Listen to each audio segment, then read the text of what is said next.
Bem-vindos ao JKCast, o podcast de economia, finanças e investimentos, com José Cobori.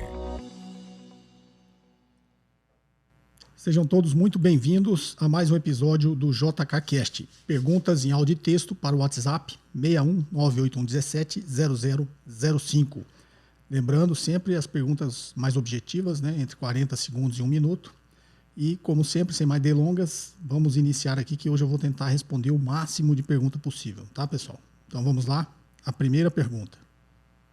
Bom dia, professor José Cobori, tudo certo? Aqui quem fala é o Breno, de Curitiba. Tenho 22 anos e queria saber mais assim, sobre o assunto da crise de 2008, dos subprimes. Que a gente vai cavando, né, pesquisando material, sempre, de maneira geral, o que aconteceu a gente entende, mas ainda tem um pouco dúvida das origens. Tem gente que tem alas, né, que falam que foi a desregulamentação. Tem outros pesquisadores já, por exemplo, o Thomas Sowell, que fala que foi a alta regulamentação do, seja sistema bancário ou hipotecário americano. E também tem aquele lado que lidou, entre aspas, com a crise, o Bernanke, que foi do Fed, o Hank Paulson, que foi do Treasury americano, que daí, para eles tinham que intervir mesmo depois de que a bolha estourou. Queria saber a sua opinião, assim, sobre os fundamentos, as origens, né? E a partir do momento que deu tudo errado, se a maneira como eles lidaram de injetar liquidez nos bancos, que eu me lembro, chegaram a aprovar no Congresso carta branca praticamente, chegaram acho que 800, agora eu não vou lembrar o número, se era 800 bilhões, mas lembro que eles praticamente tiveram carta branca nessa época. Queria saber um pouco do relato do senhor, que na época aí eu não era uma criança ainda, não entendia muito bem, mas hoje eu acho que o senhor na época deve ter vivido muito isso, mesmo no Brasil não ter sido afetado tanto como Europa e Estados Unidos. Queria saber o relato do senhor. Certinho? Obrigado e bom podcast aí. Abraço. Um abraço. Vamos lá. Breno de Curitiba. Bom, eu estarei em Curitiba nos próximos dias, aí, de terça e quarta, né? Eu uma dor aqui no pescoço e tem um quiropraxista aí de Curitiba, meu conterrâneo, é japonês mesmo, Dr. Ryoji Yamaguchi. Ele dá um jeito em qualquer um aí. Então eu vou lá estralar meus ossos com ele aí em Curitiba, porque não confio em nenhum outro quiropraxista no Brasil, então eu sempre tenho que ir em Curitiba. Então vamos lá, Breno. Vamos tentar relembrar a história. Tem realmente sempre essa discussão, né? Foi um problema de regulação ou desregulação. E aí tem sempre essa briga aí dos socialistas contra os capitalistas, né? Dos keynesianos contra os liberais, e a discussão muito pouco produtiva quando você esquece alguns fatores, né? Então, eu gosto muito do Thomas Sowell, mas nesse caso ele está errado, né? Até porque não existiu excesso de regulamentação. Se você pensar bem, o que foi o subprime, né? Eram pessoas que não tinham nem renda, nem patrimônio, ou seja, não tinha nada para dar em garantia, um alto risco de inadimplência. Essas pessoas podiam tomar financiamento imobiliário e comprar, inclusive, vários imóveis se eles quisessem, né? Então, isso aí é uma questão de desregulação do sistema bancário, do sistema financeiro como um todo. E também a desregulação, que eu vou explicar um pouquinho para você, de como podiam ser criados esses papéis aí, esses derivativos, né, dos financiamentos imobiliários, que eram os CMOs, os CDOs, e depois, como você viu no filme lá, o The Big Short, ele conta mais ou menos a lógica. Depois criaram os CDS, né? Então teve esses papéis que foram criados também estavam sobre o guarda-chuva de uma desregulamentação, né? Por isso que conseguiu-se criar tanto papel, tanto derivativo de empréstimos aí pouco confiáveis, né? Com alto risco de inadimplência e eram vendidos com classificação de risco boa, né? E na realidade não era. Mas para não ficar nessa retórica, né, era muita regulamentação, muita desregulamentação, vou tentar contar um pouquinho da história.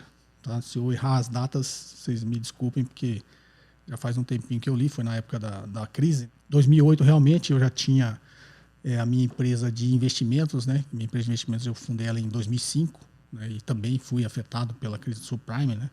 Até porque a empresa de investimentos mexia também com bolsa, com investimentos em renda fixa, e na época eu lembro que eu migrei grande parte da carteira de todos os clientes para investimentos menos arriscados, né? Porque era realmente um cenário bastante desolador para quem estava em renda variável. Mas vamos lá, vamos contar a história. Deixa eu tentar pegar uma lógica aqui e relembrar. Quando a gente fala de regulamentação, e aí eu vou fazer um paradoxo com o Brasil, porque no Brasil a gente tem uma certa regulação e fiscalização. E eu vou fazer esse paradoxo lá com a SEC, né? Que é a Security Exchange Commission, que é a CVM americana, né? E que regula o mercado de capitais lá nos Estados Unidos. E eu vou fazer algumas comparações. Mas vamos pegar a história só para primeiro dizer por que na minha opinião, foi um excesso de desregulação do mercado. A Grande Depressão, em 1929, né, que jogou a economia americana e mundial, né, no buraco, ainda é considerada a maior crise financeira mundial, por isso chamada de a Grande Depressão, ela criou alguns mecanismos, os americanos criaram alguns mecanismos para que aquilo não viesse a ocorrer novamente. E naquela crise também eles tinham a impressão, e também muitas evidências, de que aquilo foi uma falta de regulação e fiscalização do mercado financeiro. Então, se não me engano, em meados da década de 30, se não me engano, 1933, ainda né, do governo do Roosevelt, o chamado New Deal, eles criaram uma lei que se chamava Glass-Steagall Act, a lei Glass-Steagall. Era uma lei que regulava o mercado financeiro. Basicamente, eu não vou entrar em detalhes, tá? Mas essa lei ela fazia com que bancos comerciais e bancos de investimentos fossem separados, né? Eles não podiam ser a mesma instituição, porque o Estado tinha que garantir que os bancos comerciais não iam se alavancar e utilizar a poupança, né, da população para criar ativos financeiros um pouco mais arriscado, que também não era do entendimento de todos, né? Até hoje, né, as pessoas colocam o dinheiro no banco, você não sabe como que em que o banco está transformando esses seus depósitos. Então eles achavam que essa figura do banco de investimento e do banco comercial não podia ser misturada, tá? E aí eles criaram essa lei, e era uma regulação muito forte, né? Aí o que aconteceu no governo do Bill Clinton, em 1999, foi um pouco antes lá da crise do Nasdaq, né? Que foi em 2001, das Torres Gêmeas. Eles revogaram essa lei. Essa lei lá de 1933 foi revogada em 1999, sobre aí, já entrando nessa ideologia econômica, né, sobre o manto lá, estava no auge, né, do liberalismo econômico, Estado mínimo, de ser contra a regulação, o mercado tem que ser livre, e aí veio essa onda de desregular o mercado. E no governo existia um lobby muito grande das instituições financeiras americanas, né, em cima do Congresso, e o Bill Clinton lá, se não me engano, tá, foi em 1999, ele assinou a revogação dessa Glass-Steagall Act, né, a lei Glass-Steagall.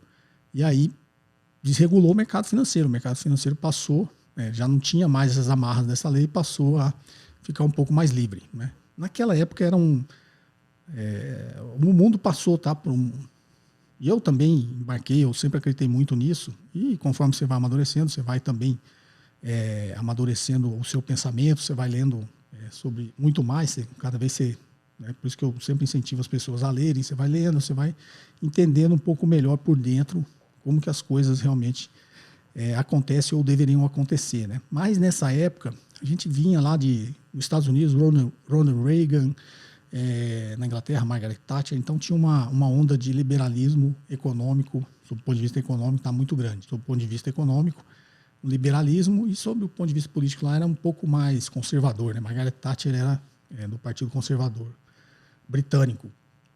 Então tinha ali essa onda, e a moda era desregulamentar tudo, tá? Então foi isso que aconteceu. Com essa, e muitos, tá, julgam que essa desregulamentação que permitiu com que o mercado fizesse tanta besteira até chegar no subprime. E faz sentido, né? Tanto que o Lehman Brothers foi o que quebrou. E aí o que aconteceu?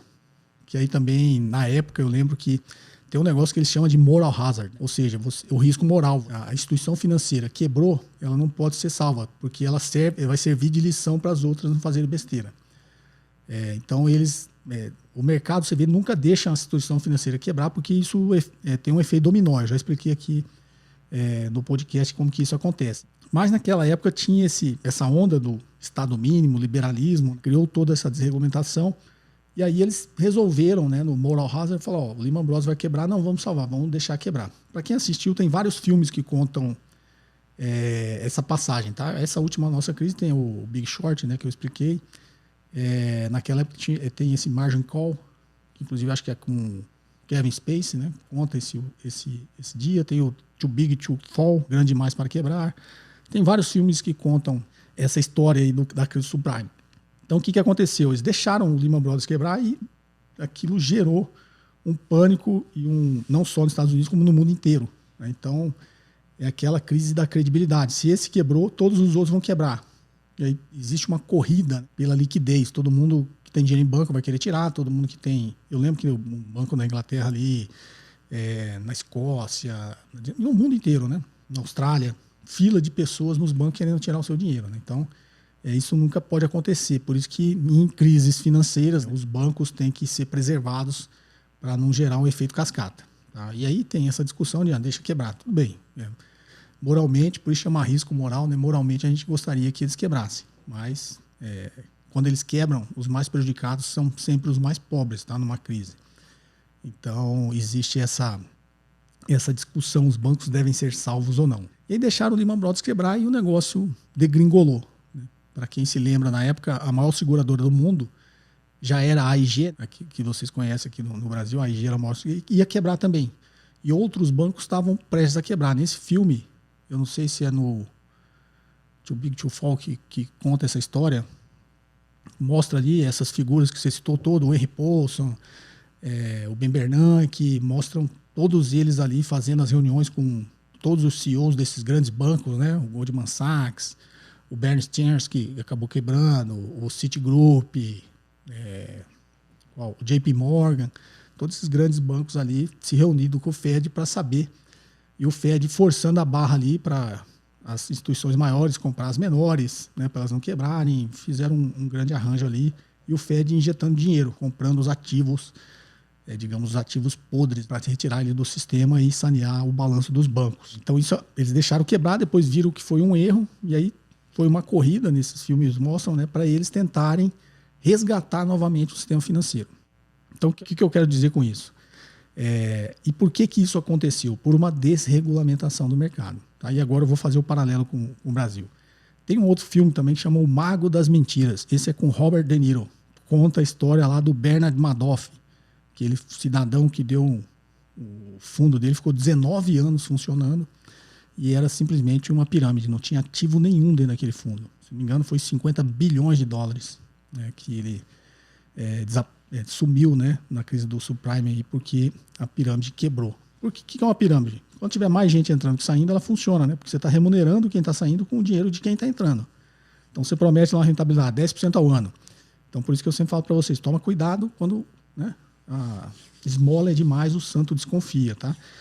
Então ele prometia altas rentabilidades. Como ele tinha sido vice-presidente da Bolsa, se não me engano foi presidente da Nasdaq, né? Ele tinha uma grande credibilidade. Então ele falava, vou dar um X de retorno por ano, que era maior do que qualquer outra coisa, né? E aí todo mundo falou, bom, o cara é o cara, tinha uma credibilidade, todo mundo colocava dinheiro lá, inclusive bancos, tá? Colocavam dinheiro lá.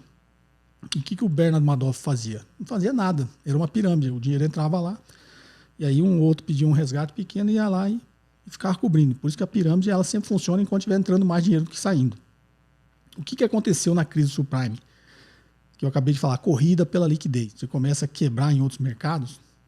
Imagine você começa a ter um prejuízo aqui, um outro prejuízo ali, e você tem dinheiro no banco, você tem dinheiro no fundo. No limite, o que você começa a fazer? Você começa a ir lá e precisando desse dinheiro, resgatando, né? Então muitos resgatam e correm por essa liquidez por medo, muitos por necessidade, porque precisam do dinheiro. Então, na crise subprime, o que aconteceu nesse fundo dele? Todo mundo, de repente, precisando de dinheiro ou por medo, foi lá e solicitou o resgate. E aí, de repente, começou a ter que sair tudo e parou de entrar. E uma pirâmide quebra nessa situação. Aí quebrou. E aí foram descobrir, durante 19 anos, o fundo dele nunca teve nada, nunca comprou nenhum ativo. Isso é uma falta de regulamentação da SEC, né, da Securities Exchange Commission, que é a CVM americana, que é a nossa Comissão de Valores Imobiliários. Isso, já nessa época, era impossível você fazer isso no Brasil. Tá? Tem um curso meu que acho que algum de vocês fizeram, chama Imersão em Fundos de Investimentos. Eu ensino lá como entrar no site da CVM, com o CNPJ do fundo, você abre, tem todos os ativos que tem no fundo, a CVM fiscaliza, né? Então, se um fundo compra uma ação, a Bovespa é informada que essa ação foi comprada pelo fundo, a CVM é informada, então é tudo bem regulado e fiscalizado, de forma que isso que o cara fez lá nos Estados Unidos, o Bernard Madoff fez lá, não seria possível fazer aqui no Brasil, tá? Porque tem essa regulamentação e essa fiscalização por parte da CVM. E, né, a gente imagina o mercado americano é super evoluído, mas o cara ficou com um fundo de investimento durante 19 anos enganando todo mundo sem nunca ter comprado nenhum ativo, tá? Então, isso chama-se desregulamentação, tá? Isso foi possível lá, não era possível aqui. E vários outros exemplos que a gente tem no Brasil e não tem nos Estados Unidos. Depois eles tentaram, depois da crise, né? Lógico que eles tentaram corrigir todas essas falhas. Mas isso mostra que o Estado ele tem um papel, né? Acho que as pessoas não podem radicalizar, né? De um lado, o radical, o extremista, acha que tudo tem que ser o Estado. Do outro lado, o extremista acha que tudo tem que ser o mercado. Então, tá lá. Estado mínimo, Estado máximo. Não, tem um Estado necessário. Tá? Então, o Estado ele é necessário em várias funções, né? A mais básica que a gente sempre fala é saúde, educação e segurança é função do Estado. E o Estado tem uma função de regulação e fiscalização, né? Porque durante as crises, quem tem condições de resgatar o mercado? Só o Estado. Inclusive nessa aqui, quando começou essa crise, eu fiz um vídeo, eu falei sobre isso, né? Muita gente a gente está nesse momento, né, dessa radicalização, dessa polarização, muita gente brigando e defendendo esse tipo de coisa, de Estado mínimo. Não, o Estado não pode intervir. Se o Estado não intervisse e provesse, digamos, pegando só um exemplo, auxílio emergencial, quem faria isso? Ninguém faria, não tem ninguém fazer, é o Estado que tem que coordenar isso. Então a gente brinca que é um ditado que diz que nas trincheiras não existe ateu, né? E nas crises não existe liberal. Então, durante as crises todos são keynesianos, né? O Estado tem uma função importante. Então, minha visão, acho que a sua pergunta era mais essa, né? Sobre a crise do subprime, a minha visão é essa. Tem vídeos aqui no canal, se não me engano, podcast, que eu conto como a crise do subprime foi como que ela nasceu, como ela foi gerida. E aí você procura aí que você vai achar, é bem interessante essa história do subprime. Tá joia? Eu disse que ia responder o máximo possível, já foi quase 20 minutos só na primeira. Mas vamos lá. A próxima. Olá, professor José Cobori. Aqui é o Glauber de Pereira Barreto, São Paulo. Professor, é uma dúvida. Para saber se o preço da ação é justo ou está descontado, o pessoal fala muito do PVP, né, PL, sobre Kager, né, e tem o fluxo de caixa descontado. Mas, assim, o fluxo de caixa descontado é muito complexo, né? Qual seria, assim, a forma mais simples, olhando para os fundamentos da empresa, de ver se indica que a ação está descontada, num bom preço de entrada? Obrigado. Vamos lá, Glauber de Pereira Barreto. Glauber, vou tentar responder essa sua pergunta de forma simples, tá? Quanto mais simples o processo de avaliação, mais superficial ele é, né? Então, só fazendo um paralelo com o que você falou. Você falou várias metodologias que a gente chama de avaliação relativa, que são os múltiplos, né? Então, múltiplos de preço, múltiplos de lucro operacional. Cada segmento tem um tipo de múltiplo. Então, você pega empresas aí, marketplace, né, do varejo. Geralmente são múltiplos de receita. Você olha a receita, quantas vezes a receita a empresa tem que valer. Você pega em outros segmentos, é o múltiplo do lucro operacional, que a gente chama de EBITDA. São quantas vezes o lucro operacional essa empresa tem que valer. Você pega empresas de call center, né, são quantos pontos de atendimento, né? Você tem que multiplicar, que aí eles pegam o valor do ponto de atendimento. Educação, valor por aluno, múltiplo por aluno. Você pega empresas de shopping center, é um múltiplo lá do que eles chamam de o lucro, a receita por metro quadrado, líquida, tá? De despesa. Tem uma sigla em inglês, tá? Eu acho que eu já comentei, já ensinei aqui também. Então, as avaliações por múltiplos são avaliações mais simples e mais superficiais. E eu sempre dou o exemplo dos imóveis, né? Você quer comprar um imóvel aí em Pereira Barreto, num bairro nobre, você vai ter lá um múltiplo do metro quadrado, né? Você vai, nesse bairro aqui vai ser 10 mil metros quadrados. Tá? Isso é um múltiplo. Você está tendo a primeira noção de valor. Só que quando você vai no bairro e vai comprar uma casa ou um apartamento nesse bairro aí que você te falaram que é 10 mil metros quadrados, não necessariamente vai ser 10 mil metros quadrados. Você pode achar casas e apartamentos com metro quadrado um pouco mais barato e casa e apartamento com metro quadrado um pouco mais caro. Que aí você vai olhar, que a gente chama de fazer agora uma avaliação intrínseca. Né? E o que é a avaliação intrínseca? É o fluxo de caixa descontado. Então, o múltiplo, você tem uma primeira noção. Então, você vai comprar essa empresa, vale 10 vezes a receita. Você multiplica lá pela receita que ela teve e essa empresa vale X milhões. É um múltiplo. Está te dando uma primeira noção. Você vai comprar a ação dessa empresa só com essa informação? Não recomendo. Aí você vai fazer assim como no imóvel. Né? Você vai comprar a casa só, te falaram 10 mil metros quadrados, você vai lá e compra. Não. Você vai lá agora e faz uma avaliação intrínseca, que é o fluxo de caixa descontado. Que aí você vai pegar as demonstrações financeiras, vai conferir a receita, vai conferir a despesa, vai projetar tudo nesse cenário econômico, nessas projeções econômicas, nessas projeções do setor dessa empresa, quanto que ela vai crescer ano após ano. Você vai fazer toda aquela metodologia do fluxo de caixa descontado, qual que é o custo de capital dessa empresa, o custo oportunidade, vai trazer valor presente e vai achar o valor da empresa. Não necessariamente e muito provavelmente esse valor que você vai achar vai ser diferente do valor que você achou lá pelos múltiplos. Então, assim, a sua pergunta, qual a mais simples? Quanto mais simples, mais superficial. Quanto mais a fundo você quer chegar ao valor realmente da empresa, mais de forma intrínseca você tem que ir, ou seja, fazer uma avaliação pelo fluxo de caixa descontado, que é o que o meu livro ensina. Eu tenho um livro sobre isso, exatamente isso, né? Avaliação de ações, que chama Análise Fundamentalista. Então, tem toda essa metodologia que você vai ter que fazer e encontrar o valor. Pelo feeling, tem muita gente, muito empresário de sucesso, que as pessoas falam, ele tem um feeling, mas pode ter certeza na cabeça dele, está fazendo um monte de conta. Eu sempre brinco aqui com o padeiro, né? Então, o padeiro vai abrir uma nova padaria no bairro X. Ninguém vê planilhas, ninguém vê nada muito elaborado, mas pode ter certeza que ele está fazendo conta na cabeça dele. Então, quando você quer de forma simples, você pode também usar esse método do padeiro. Esquece esse negócio de múltiplo, essas coisas, ou utiliza isso, mas de uma forma um pouco mais instintiva, intuitiva e pragmática. Então, você vai comprar essa empresa, está lá que o múltiplo é X vezes o lucro operacional. Isso é média, né? Então, 5 vezes o lucro operacional. A empresa dá 20 milhões de lucro operacional, essa empresa tem que valer 5 vezes o lucro operacional, tem que valer 100 milhões. E aí você vai lá, faz os cálculos, a empresa está sendo, né, pelo valor da ação, está sendo vendida a 80 milhões. Opa, está abaixo da média. Pode ser que esteja descontado. Você quer um pouquinho mais de não utilizar teoria nenhuma, mas muito mais intuição? Por que ela está descontada? Deve ter algum motivo. E aí você vai sempre entrando nos detalhes de forma mais intuitiva. Aí você vai descobrir, opa, essa empresa aqui parece que ela está perdendo sempre mercado, está perdendo a concorrência, né? Os produtos dela ficaram obsoletos, ela está ficando para trás.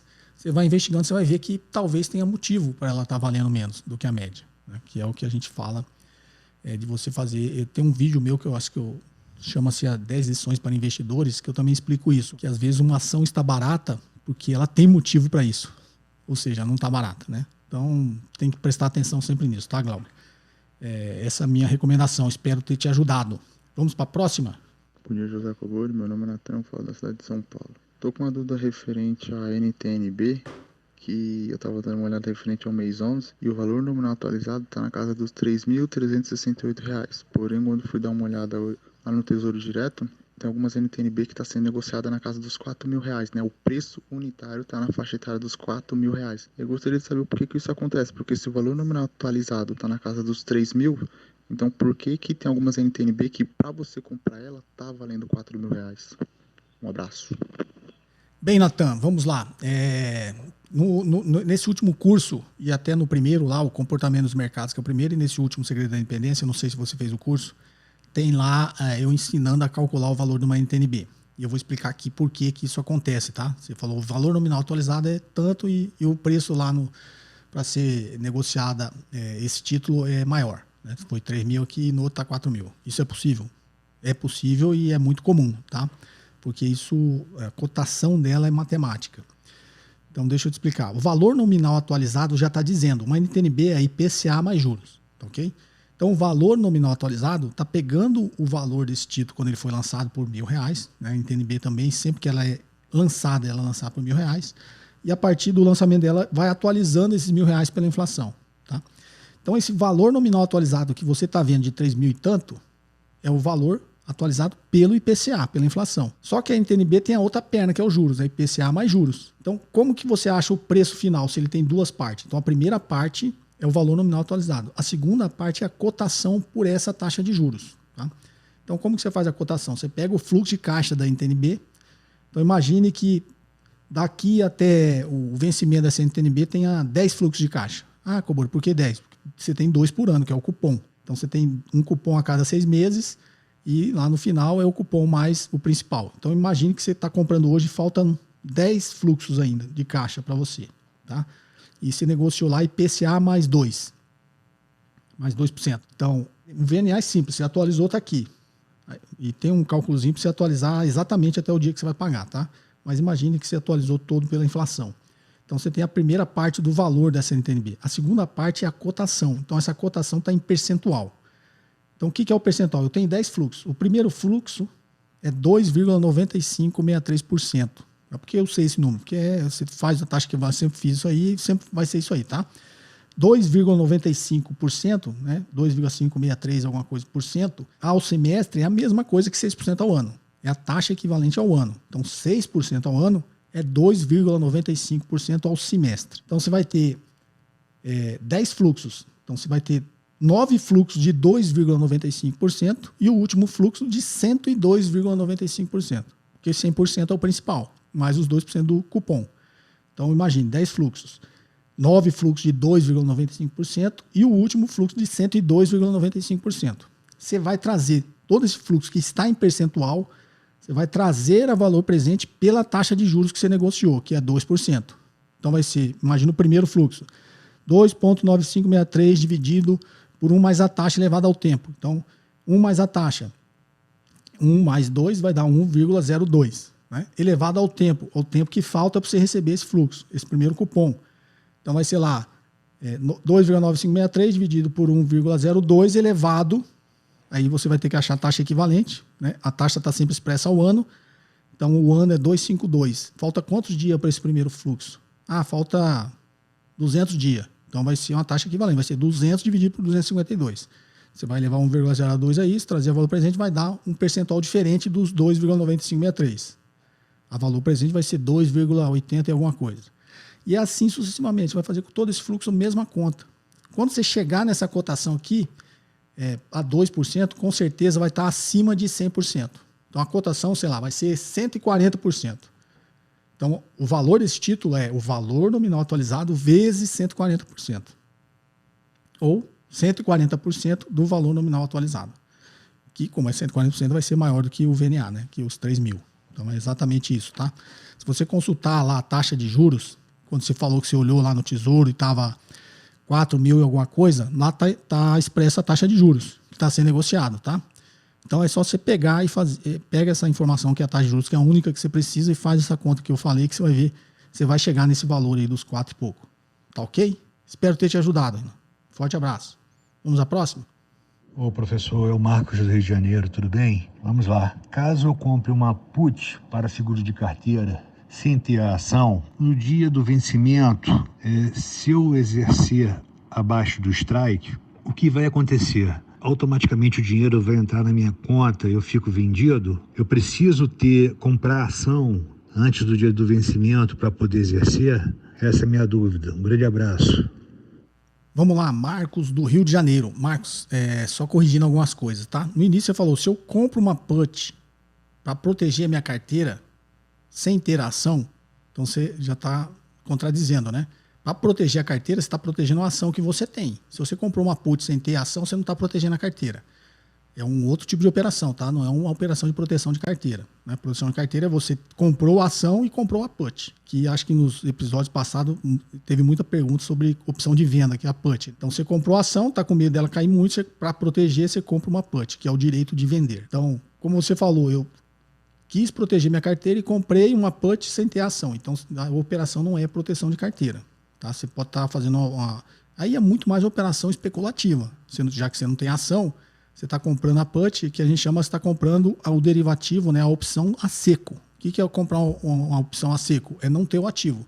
Você está comprando só o derivativo. Então não é uma operação de proteção de carteira. Então você está comprando uma put sem ter ação.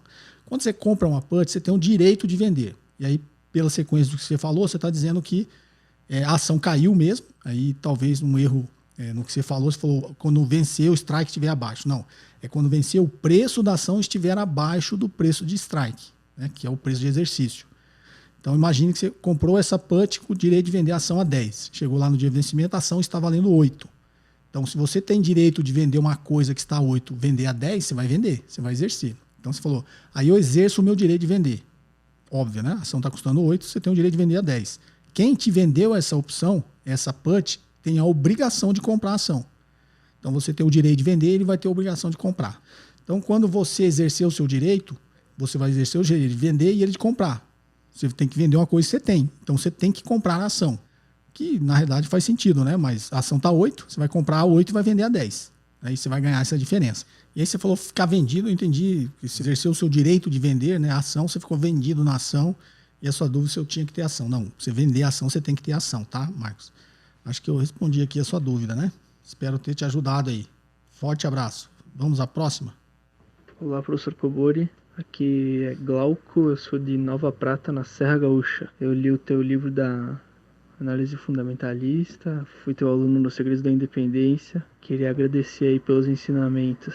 Minha pergunta é bem simples. Por que algumas empresas têm ações preferenciais tipo A e tipo B?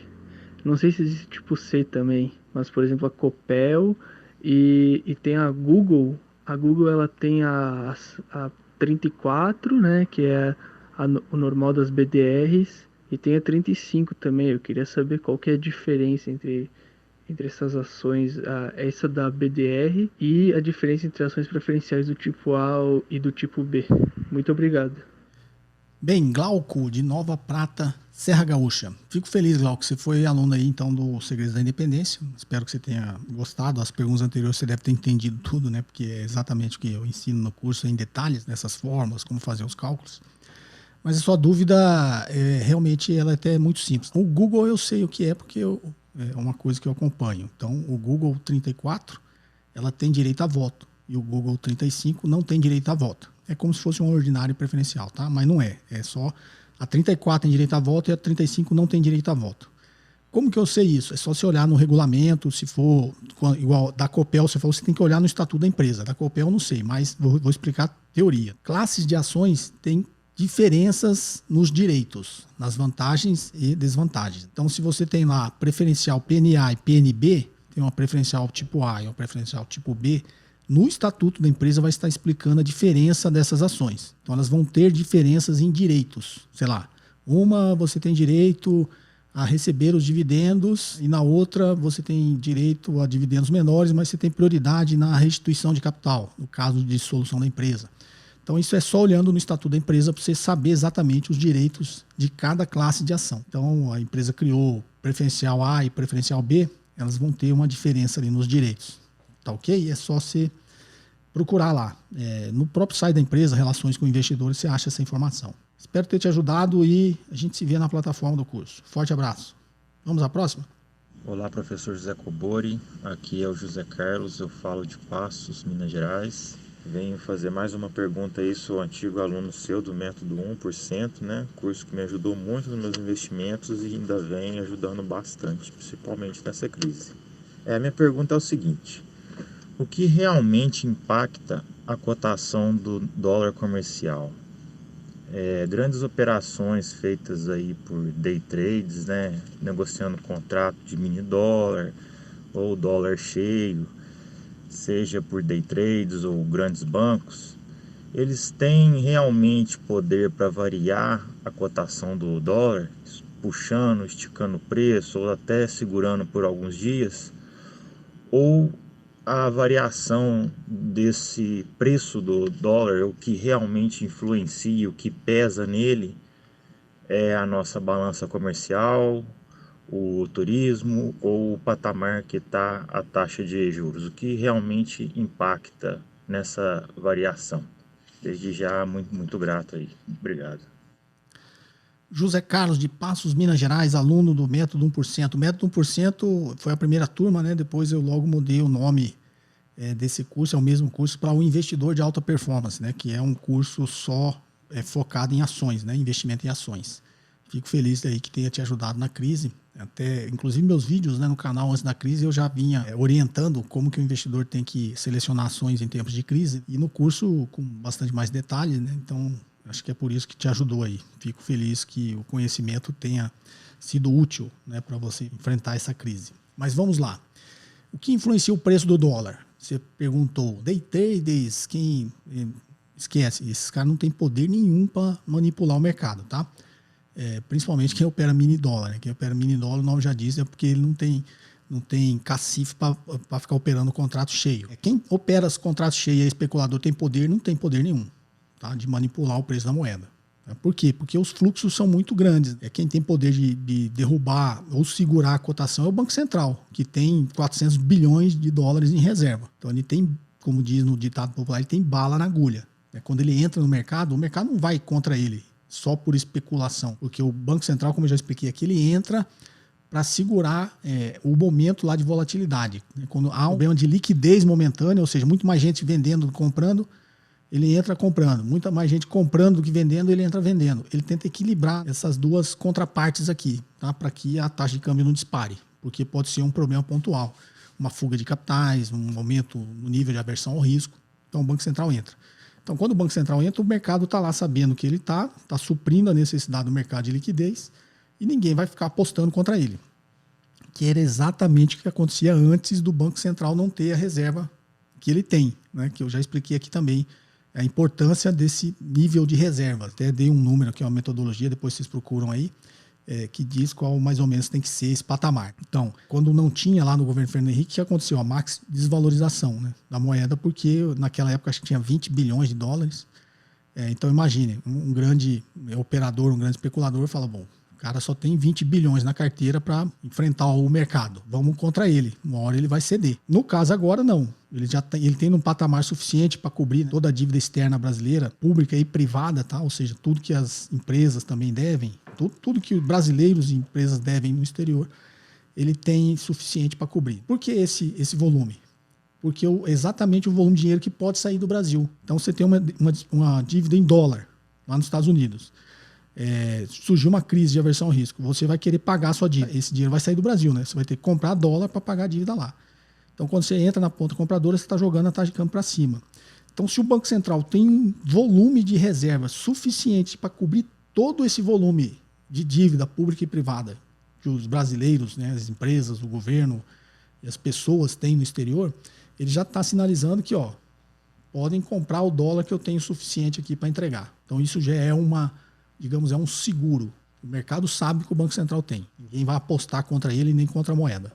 Porque nessa necessidade das pessoas que têm necessidade, tem também os especuladores vendo o movimento, vendo que o negócio, o Banco Central não vai conseguir segurar a taxa de câmbio. O que ele faz? Ele vem e compra dólar porque sabe que vai subir e depois ele vai vender mais caro. Então, as reservas servem para isso. Então, quem tem o poder de influenciar a cotação do dólar? O Banco Central, tá? Porque ele tem uma reserva muito grande. Os grandes bancos, os grandes traders poderiam fazer isso? Não fariam, tá? Não tem lógica. Digamos que ele até tem um cacifezinho, né? Não tem 400 bilhões igual o Banco Central. Mas digamos que um grande banco desse tenha 50 bilhões. Ele vai arriscar todo o patrimônio que ele tem, ou toda a caixa que ele tem para especular com dólar? Ele não vai fazer isso, né? Ninguém é louco de fazer isso, nem faria. Alguns que tentaram fazer algo parecido foram os que quebraram. Como hoje eu estou falando bastante de filme, tem vários filmes que mostram isso. Tem o Outsider, conta lá do trader, se não me engano, é do Société Générale, o banco francês, né, que não vou dar um spoiler aqui, assistam, que é bem legal, chama Outsider. Tem o do Banco da Inglaterra lá, que essa ficou famosa, né? Essa é com o Ivan McGregor, chama A Fraude. Em inglês chama Rock Trader. Também fez besteira em nome de uma instituição de um banco, quebrou o banco. O outro também quase quebrou o banco, deu um prejuízo de 50 bilhões de euros, esse do Société Générale. O outro quebrou o Barings, né? O Banco da Rainha. Então, assim, um banco institucionalmente não vai fazer isso nunca. Não faz sentido. Não tem o porquê ele fazer isso. Vai fazer se alguém, funcionário como nesse filme, fizeram de louco. Mas a instituição nunca vai querer fazer isso. O banco não tem esse interesse e o banco conhece o mercado. Sabe que isso é impossível você ganhar dinheiro assim consistentemente. Que é o que eu sempre falo aqui. As pessoas ficam tradando. É impossível você ganhar dinheiro no mercado tradando consistentemente. É difícil. E as pesquisas mostram que é quase impossível. Então, o Banco Central tem o poder de influenciar a taxa de câmbio. E as operações, como você falou, balanço comercial também. Porque aí você está falando de um grande volume de negociações reais do mundo real que estão acontecendo, que é o que a gente chama de balanço de pagamentos. Já ouviu falar de balanço de pagamentos, déficit em conta corrente? Ele está dizendo isso. O que é o balanço de pagamentos e o conta corrente? O nome é como se fosse a nossa conta corrente lá. É tudo do Brasil que entra de dólar e sai de dólar. Então esse é o balanço de pagamentos. Então conta corrente do Brasil tem a conta capital e a conta financeira. A conta capital e financeira, o próprio nome diz, nós estamos falando de investimentos. Entrada e saída de capital e de investimentos no Brasil. Você tem um saldo ali da conta capital e conta financeira. E a conta comercial é o que você falou da balança comercial. É tudo que o Brasil exporta e tudo que ele importa. Tem um saldo disso aí, que é o saldo da balança comercial. Então, quando você pega o balanço de pagamentos, determinado mês, nesse balanço, saiu 10 bilhões a mais do que entrou, vai ter pressionado, né? Esses 10 bilhões mais saiu do que entrou, pressionou a taxa de câmbio. Pode ser que, pontualmente, o Banco Central foi entrando lá e suprindo essa necessidade para não deixar a taxa de câmbio explodir. Mas todas as transações comerciais e financeiras que o Brasil tem com o exterior, e aí quando falo Brasil, novamente estou falando de todo mundo, tá? Público, privado e pessoas, né? Pessoas físicas. Então tudo que o Brasil transacionou com fora, lá fora e aqui dentro, né? Tudo que ele comprou e tudo que ele vendeu, existe um saldo que é essa balança de pagamentos. Então, consistentemente, se a balança de pagamentos do Brasil for deficitária, ou seja, sair muito mais capital, né, muito mais dinheiro daqui do que entrar, a taxa de câmbio não vai suportar, né? Nenhum Banco Central vai conseguir segurar isso, digamos, todos os dias, todos os meses. A reserva também tem um limite. Mas é uma condução de política econômica, né?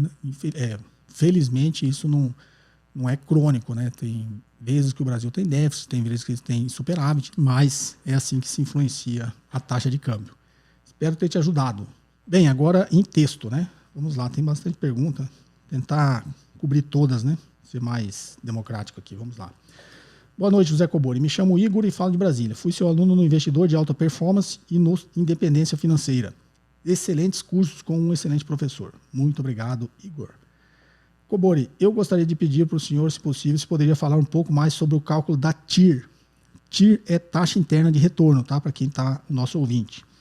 Indiretamente, ela está associada ao valuation da empresa, mas a minha dúvida, não sei se é algo à parte do valuation ou faz parte dele também, é de como avaliar um novo projeto da empresa e como calcular a TIR desse projeto. Como ter a TIR e projetar esse retorno para depois poder calcular seu possível lucro e dividendo. Obrigado. Sigo acompanhando firme e forte o canal há mais de 2 anos. Bom, Igor, obrigado, né? Já fez 2 cursos, né? Então, sinal que você realmente gosta e espero que você tenha aprendido bastante. Mas vamos lá. TIR é taxa interna de retorno. Sempre tem essa dúvida, né? Nas aulas no MBA também os alunos sempre têm essa dúvida. Então, tem uma coisa que a gente aprende isso aí, são os modos de avaliar, né, de fazer avaliação de investimentos. Então, a TIR é a taxa interna de retorno. Tem o VPL, que é o valor presente líquido. Para quem aprendeu o VPL, assim, o valor presente líquido maior é o projeto, né, que vai dar mais retorno, tá? Tem a TMA, que é a taxa mínima de atratividade, tem muitas coisas. Mas a TIR, ela é mais conhecida quando você está olhando para o projeto. Ó, o TIR desse projeto é X%. Uma forma simples de se avaliar, se a TIR for maior que o custo de capital, ele cria valor. Tá ok? Então, o custo de capital da empresa é 15%. A TIR desse projeto é 20%. Então, 20%, o retorno desse projeto é maior do que o custo de capital da empresa. Então, é um projeto que cria valor. Taxa mínima de atratividade, as pessoas às vezes usam a taxa mínima de atratividade e a renda fixa. Né? Mas eu, em questão de empresa, eu acho melhor usar o custo de capital da empresa. Quando fala taxa mínima de atratividade, às vezes o dinheiro está parado lá no caixa da empresa. Tem aquele dinheiro, não pode ficar parado. Teoricamente, aquele dinheiro ficaria investido lá no Selic, né? Esse fala, bom, taxa mínima de atratividade minha é Selic. Então, como é Selic, qualquer projeto que eu tenha a TIR acima da taxa mínima de atratividade, ele é viável. Eu vou investir. Tem esse raciocínio. Eu não acho muito correto, porque se o dinheiro está sobrando no caixa, devolve para o acionista. Devolve para o acionista, porque você não está conseguindo rentabilizar aquele caixa, né? No popular, a gente diz que o caixa está queimando na mão da empresa. Não tem como investir aquilo, melhor distribuir para o acionista. Esses conceitos, acho que você lembra bem lá do investidor de alta performance, quando a gente fala do custo de capital, mercado de capitais, avaliação de projetos, né? Então, essa é a lógica. Agora, como calcular a TIR? A TIR, ela é a taxa que zera o VPL. Olha que engraçado, né? Você faz o cálculo do valor presente líquido. Então, a gente diz, em teoria, que todo projeto, para ser aceito, o VPL tem que ser maior que 0. Né? Por quê? Porque se ele for 0, ele é neutro, não está dando retorno nenhum para você. Qual a taxa que você usa para calcular o VPL? O custo de capital da empresa. Então você põe lá o custo de capital da empresa, faz todo o cálculo, trouxe o valor presente líquido, deu 100. É positivo por quê? Porque o retorno foi maior que o custo de capital. Então olha a lógica. A TIR é o que zera o VPL. A TIR é a taxa que zera o VPL. Então, se você zerar o VPL, nesse nosso exemplo, sei lá, o custo de capital era 15, a TIR é 20, então quando você jogar esse 20% no cálculo do VPL, o VPL vai ser 0, é isso que eu estou dizendo, tá? Eu nunca vi ninguém calcular a TIR na mão, porque primeiro, não precisa. Você joga no Excel, o Excel calcula. Você joga numa calculadora, ela calcula para você a TIR. Na HP ou qualquer calculadora hoje calcula a TIR. Então não tem necessidade de você calcular à mão, tá? Porque é meio trabalhoso, não faz nenhum sentido, mas para aprendizado eu vou dar uma forma de você calcular. Eu vou explicar a forma simples, mas depois vai entrar raiz, esse tipo de coisa, é um pouco mais complicado, tá? Eu vou até pedir para pôr aqui no vídeo o editor, eu vou falando a fórmula aqui e ela vai aparecendo aqui. Então, o que é a TIR? É que zera o VPL. Então, qual que é a forma do VPL? O valor presente líquido é igual ao investimento inicial, né, menos, negativo, né, menos o investimento inicial, mais o fluxo de caixa que o projeto gera, dividido por mais a taxa elevada ao tempo. Então, nessa fórmula, o VPL, se eu estou analisando um projeto, então o VPL é igual ao menos o investimento inicial. Então, eu investi nesse projeto, eu estou fazendo os cálculos para levar lá para o meu chefe aprovar ou não o projeto, ou a área financeira da empresa aprovar ou não o projeto. Então, VPL é igual, esse projeto vai investir 100 mil. Então, é menos 100 mil, mais o projeto, eu vou investir 100 mil, qual o fluxo de caixa esse projeto vai gerar? Aí, mais o fluxo de caixa dividido por somatório, né, do fluxo de caixa dividido por mais a taxa elevada ao tempo. Tá, ok? Vai fazer o cálculo, aí o VPL deu 2 mil. Você investiu 100 mil, gerou todo um fluxo de caixa, descontado esse investimento inicial, deu 2 mil. O que eu estou dizendo? E a taxa que eu usei é o custo de capital. O que eu estou dizendo? Opa, VPL maior que 0, o projeto é viável. Tá? Se tiver vários projetos, você vai escolher sempre o que tiver um maior VPL. A TIR é aquela taxa que se eu jogar lá, o VPL vai ser 0. Tá? Então, partindo da forma do VPL, vamos calcular a TIR. Então, o VPL tem que ser 0. Então, eu já substituo aqui. 0 é igual menos o investimento inicial. Vamos sempre a base 100 para ser mais simples, né? Então, VPL é igual menos o investimento inicial mais o somatório do fluxo de caixa dividido por mais a taxa elevada ao tempo. O fluxo de caixa no tempo dividido por mais a taxa elevada ao tempo. Então, vou substituir agora. Então, VPL, 0. Então, 0 é igual a menos 100, vou botar a base 100, tá? Menos 100 mais, vou colocar só um fluxo de caixa para simplificar. Então, digamos que o fluxo de caixa que o projeto vai gerar vai ser 110. Então, 0 é igual a menos 100 mais 110 dividido por 1 mais a taxa elevada ao tempo. Como eu falei que é só um fluxo, o tempo é 1, tá? Então, todo número elevado a 1. Então, agora, qual a incógnita que eu não tenho nessa fórmula? Eu já tenho 0 igual a menos 100 mais 110 dividido por 1 mais a taxa. Está faltando eu descobrir só a taxa.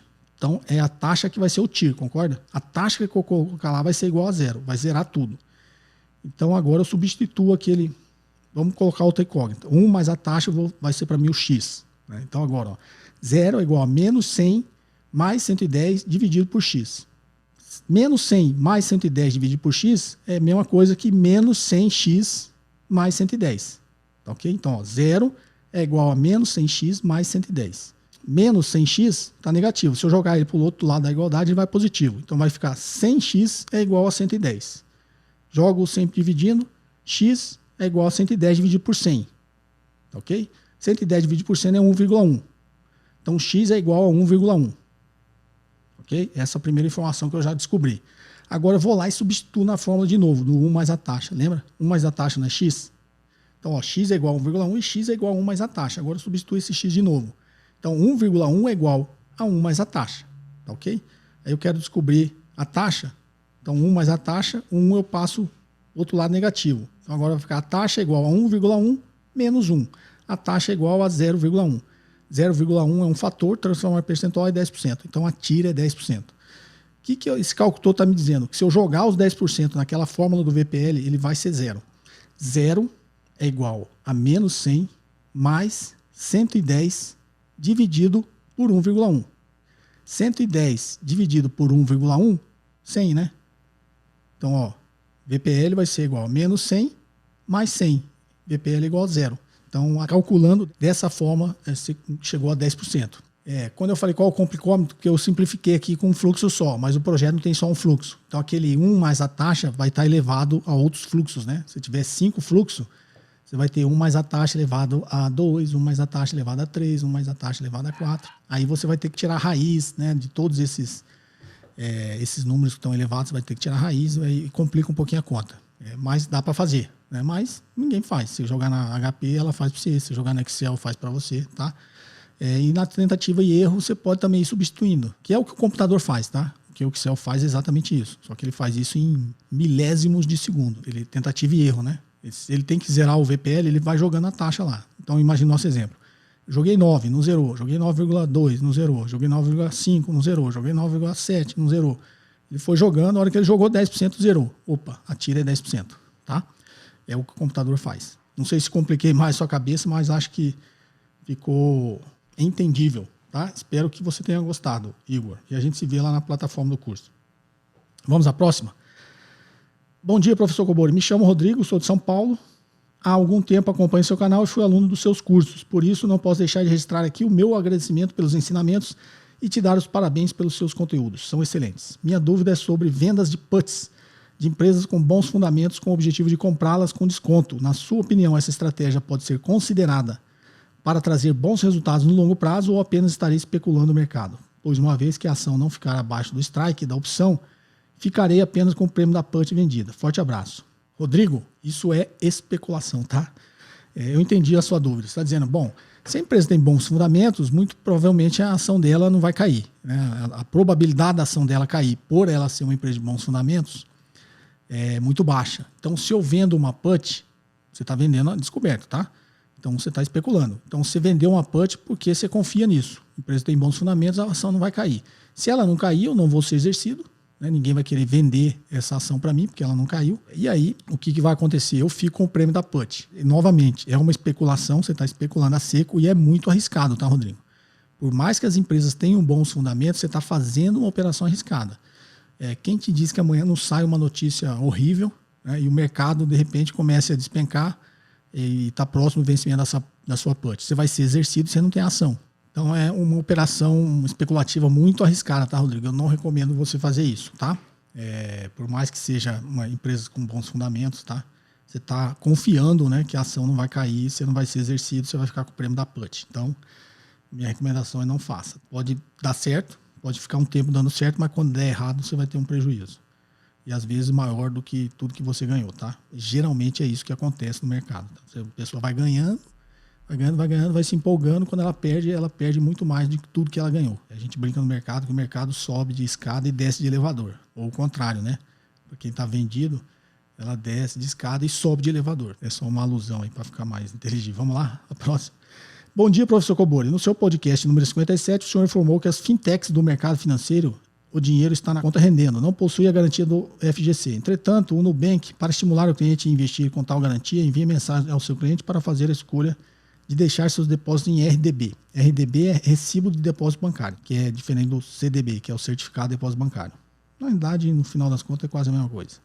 No caso, meus depósitos estão assim, ou seja, estão em RDB, né? Logo, tais depósitos estão cobertos pelo FGC. Você está perguntando, né, se estão cobertos. Gostaria que o senhor me esclarecesse essa dúvida, desde já grata por todos os seus ensinamentos. Deixa eu ver. Tá. Sou a Madalena, uma assídua aluna dos seus cursos online. Conteúdos gratuitos, bem como do seu podcast. Legal, Madalena, eu lembro de você. Vamos lá. A conta lá do Nubank, acho que foi essa pergunta que teve até um tempo atrás, não lembro nem se era só do Nubank ou era outra dessas fintechs, né? Se ela era coberta pelo FGC, eu expliquei que não. Não é, tá? Tem a garantia porque está investindo em título público. Também acho que foi a dúvida. Tá, mas quem está investindo lá é o Nubank, não é você. Então tem algumas nuances de diferença. O RDB do Nubank é coberto pelo FGC. Pelo menos a informação que eu tenho é que ele é coberto. Então, você está garantida até R$250 mil por instituição financeira, né? Por CPF, por instituição financeira. O que isso quer dizer? Até o limite de 1 milhão. Você quer ter garantia até 1 milhão, você tem que ter 250 em cada instituição, tá? No seu CPF. Aí você consegue uma garantia da FGC até 1 milhão. Então é isso, Madalena. Vamos à próxima? Olá, professor. Me chamo Alisson de Brasília. No JKQS 52, o senhor falou bastante sobre o fluxo de caixa livre, que é o que realmente sobra para os acionistas. Gostaria de saber que conclusão devo tirar quando o fluxo de caixa livre é maior que o lucro. Desde já, muito obrigado pelos ensinamentos. Forte abraço, Deus te abençoe. Ô, Alisson, legal.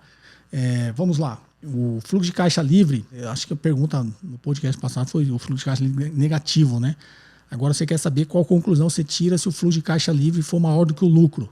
Qual conclusão você pode tirar? Vou falar a forma do fluxo de caixa livre e você vai chegar na mesma conclusão que eu. Fluxo de caixa livre é igual ao fluxo de caixa operacional menos a variação da necessidade de capital de giro menos o CAPEX, né? A necessidade de investimento em bens de capital. Isso é igual ao FCL.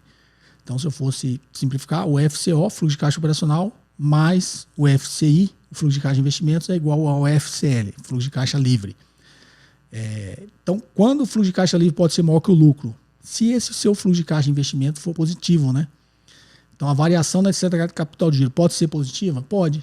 Empresas que conseguem girar todo o seu estoque quando vai receber antes de ter que pagar o seu fornecedor, ele tem uma necessidade de capital de giro invertida, né? Positiva. Então, um belo exemplo é o supermercado. Grandes supermercados, né? Sei lá, o Extra, o Carrefour. Chega lá eu acho que até dei esse exemplo aqui já, chega lá nos seus fornecedores, compra, sei lá, a produção de batatinha do cara toda, tem um poder de barganha imenso, vai lá e fala, eu vou comprar toda a sua produção, vou pagar você em 60 dias. E além disso, já que eu estou comprando toda a sua produção, você põe a minha marca aí nessa batatinha aí, para você me entregar. Ou seja, ganhou um prazo enorme para pagar. Quando ele joga essas batatinhas lá no estoque dele, ele provavelmente, antes de 60 dias, ele já vendeu tudo e já recebeu tudo. E esse dinheiro vai ficar com ele, no caixa dele. Então ele vai ter a necessidade de capital de giro invertida. Então isso é uma hipótese. CAPEX, no caso aí, invertido ou CAPEX negativo. O CAPEX negativo é possível quando a empresa está vendendo ativos, né? A Petrobras, há algum tempo atrás, tinha lá um programa de desinvestimento que era vender ativos. Até deu uma entrevista sobre isso, o Heródoto Barbeiro. Mas eram alguns bilhões lá de desinvestimento, tá? Então, ela está vendendo ativos. Quando ela fizer o fluxo de caixa livre dela, muito provavelmente vai estar maior do que o lucro. No caso da Petrobras, tem certeza que o fluxo de caixa livre dela, nesse período, era maior que o lucro. Só que você não vai ver fluxo de caixa livre maior que o lucro de forma consistente, tá? Elas são pontuais. Então, são essas as conclusões que você pode tirar, tá, Alisson? Algumas, né, hipóteses aí. Muito provavelmente, esse fluxo de caixa de investimento, alguma das variáveis ali está invertido o sinal, está positivo, né? Então, quando ele está vendendo ativo, ao invés de ele estar investindo em ativos, ele está recebendo dinheiro de ativos. Vamos à próxima? Professor Cobori, recentemente a B3 autorizou a alocação de cotas de FIs, Fundo de Investimentos Imobiliários, para venda a descoberto. Minha dúvida é, FIs negociados com ágio em relação ao valor patrimonial podem sofrer arbitrariedade do mercado?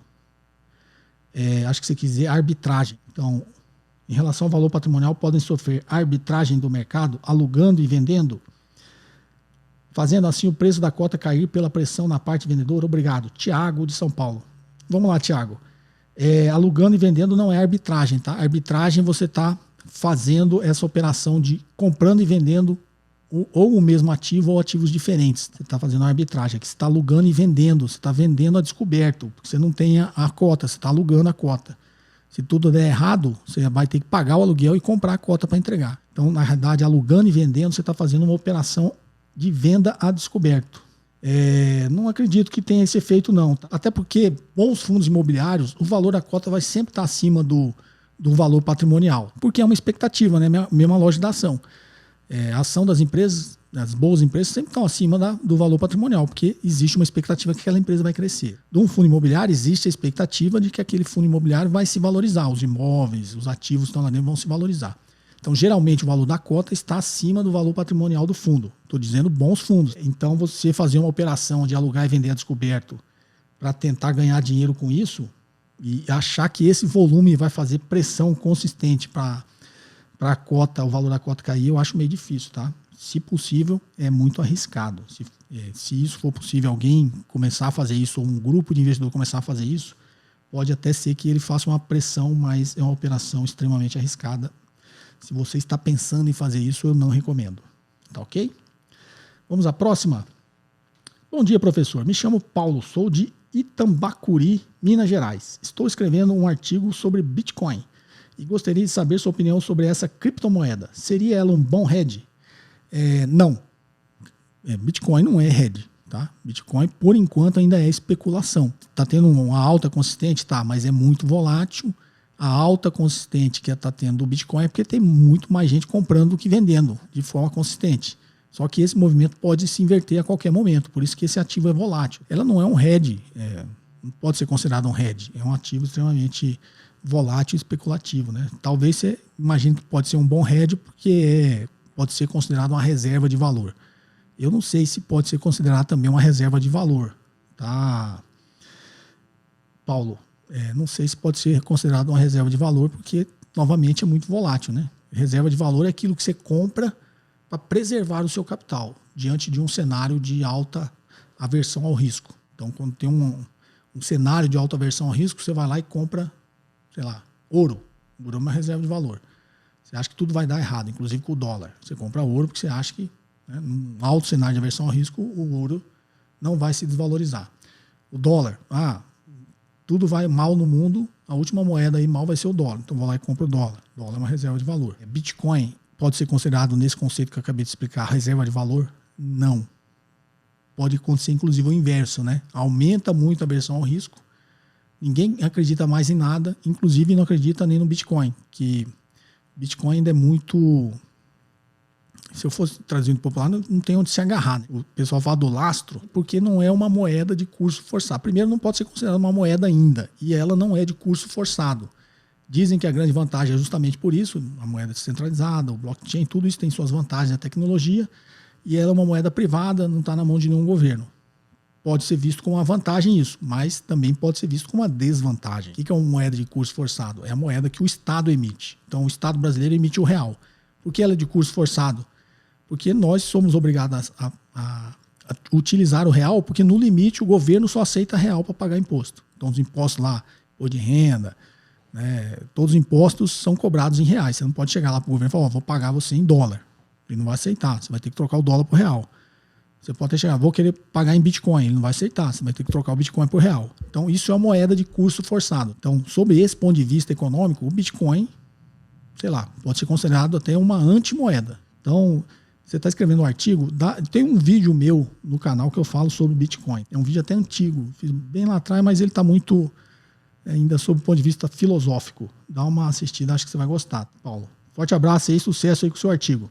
Professor, com a possível alta da Selic no ano que vem, como vão comportar os títulos públicos atrelados à inflação? Terão uma desvalorização, principalmente os de longo prazo, 2035, 2050? Obrigado. Bruno Silva, da cidade de São Paulo. Bruno, tem também vários vídeos, tem vários podcasts que eu explico isso aqui. 2035, 2050, você está falando de NTN-B.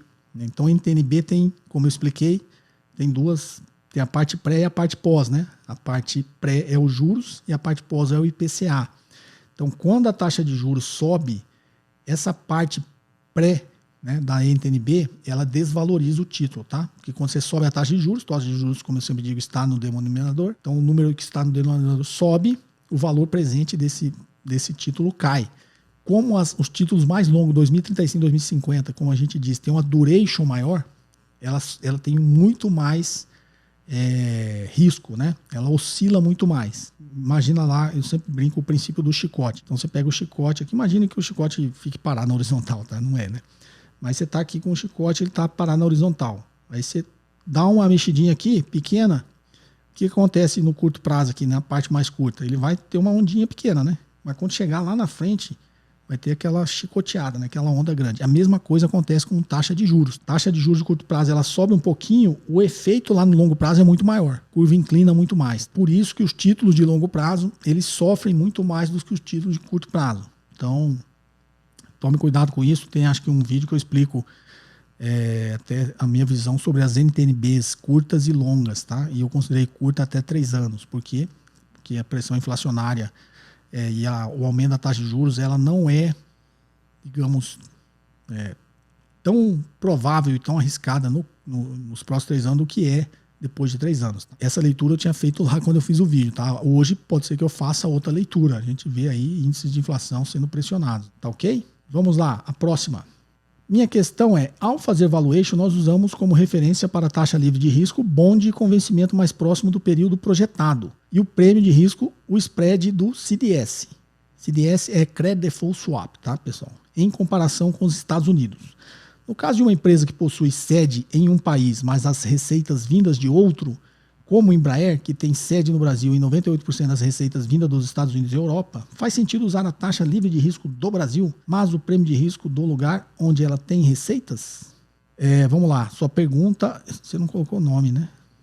Sua pergunta é bem técnica, deixa eu tentar explicar de forma simples. Primeiro, você usou a taxa livre de risco em bonds, tá? Quando ele fala bonds, são títulos do Tesouro Americano, né? Então a taxa livre de risco, você utilizou títulos do governo do Tesouro Americano. É mais próximo do período projetado. Tem outras técnicas, tá? Quando você está dizendo, se você estiver calculando a perpetuidade, você tem que pegar o título mais longo. Tem gente que usa uma taxa para fase de crescimento e uma taxa para perpetuidade. Então, se você está usando uma taxa para o período de crescimento, faz sentido você pegar essa taxa realmente junto aí com muito próximo aí do período que você está projetando. Mas na perpetuidade você tem que pegar o título mais longo. O próprio nome está dizendo perpetuidade. Tá? O prêmio de risco, o spread do CDS. Aí você está falando prêmio de risco do mercado, já que você está... CAPM, né? Taxa livre de risco mais o prêmio de risco do ativo. O prêmio de risco do ativo é o beta do ativo vezes o prêmio de risco do mercado. Então, quando você está falando agora do prêmio de risco do ativo, você não pode usar o CDS. Né? O CDS é o prêmio de risco do país. O CDS que você está comprando aqui, que você está comparando, eu imagino que seja o CDS americano, né? Que você está falando. Então, o CDS dos Estados Unidos é o prêmio de risco dos Estados Unidos, não é o prêmio de risco do ativo, é o prêmio de risco soberano, né, do país. Então, essa parte aqui eu não entendi, não sei como você está fazendo essa conta. Pela teoria, né, a conta aqui não está coerente. No caso de uma empresa que possui sede em um país, mas a receita vem de outro, como a Embraer, que tem sede no Brasil, 90% vindo da Europa, faz sentido usar a taxa livre de risco do Brasil, mas o prêmio de risco do lugar onde ela tem as receitas? A sua dúvida faz sentido, tá? Deixa eu te explicar. Quando a gente está falando de custo de capital, eu estou falando de custo de oportunidade. Então, o seu raciocínio pode mudar a depender com quem você está se comparando e aonde você vai utilizar o retorno do seu investimento. Se o custo de capital, que é o CAPM, é o custo de oportunidade, você tem que levar em consideração o acesso que você tem ao investimento que você está considerando uma comparação com o seu custo de oportunidade. Então, esquece todas essas fórmulas. Vamos levar em consideração o exemplo que você deu, Embraer. Embraer é uma empresa brasileira, mas tem 98% das receitas dela que vem da Europa e dos Estados Unidos. Então, você está perguntando aí como que eu faço o custo de capital próprio. Esquece o CAPM, esquece tudo. Pensa no ponto de vista do custo de oportunidade. Então, você tem 1 milhão para investir. Você quer investir na Embraer, está tentando descobrir o custo de capital próprio, fazendo essas contas pelo CAPM. Então esquece isso, agora pensa no custo de oportunidade. Qual o ativo de risco similar à Embraer que eu posso utilizar de custo de oportunidade para esse 1 milhão que eu estou querendo investir? Então, o raciocínio vai ficar simples. Se você tem acesso a títulos, você fala, faz sentido comparar com a taxa livre de risco do Brasil? Faz. Se você é brasileiro, você tem acesso à taxa livre de risco daqui, não tem? A taxa dos Estados Unidos e da Europa é muito baixa. É menos arriscada para eles lá, mas você que é brasileiro, você às vezes tem uma confiança, você é residente aqui, você acha que dá para investir aqui em Selic 2% ao ano.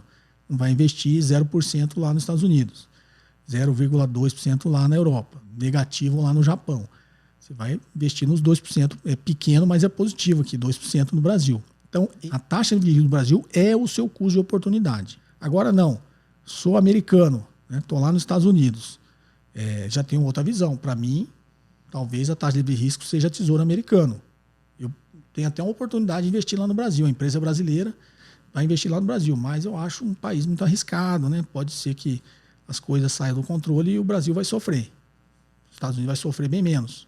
Então, o meu custo de oportunidade, eu americano, não é a taxa livre de risco do Brasil, vai ser a taxa livre de risco dos Estados Unidos. É um raciocínio intuitivo, mas eu acho que ele fica mais coerente aí na sua cabeça. Você não colocou o nome, mas espero ter te ajudado.